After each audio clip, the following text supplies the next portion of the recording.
আশা করি সবাই ভালো আছেন। আজকে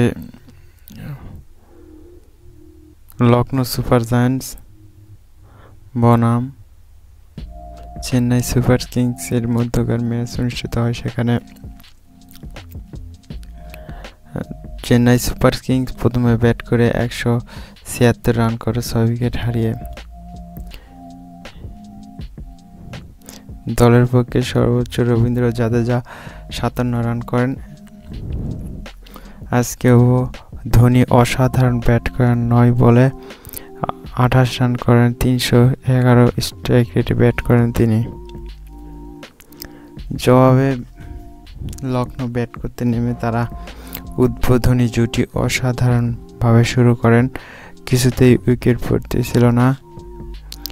প্রথম উইকেট এনে দেন মুস্তাফিজুর রহমান, কিন্তু সেটি আনেন অনেক পরে।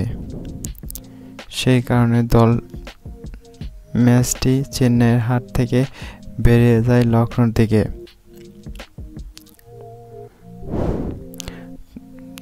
শেষ পর্যন্ত লখনৌ তারা 8 উইকেটে জয়লাভ করে।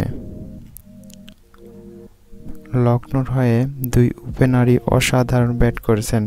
কুইন্টন ডিকক 43 বলে 54 এবং রাহুল 53 বলে 82 রান করেন। ম্যান অব দ্য ম্যাচ নির্বাচিত হয়েছেন রাহুল। তারা 19 ওভারে 180 রান করে 2 উইকেট হারিয়ে, ফলে 8 উইকেটে জয় পায় লখনৌ।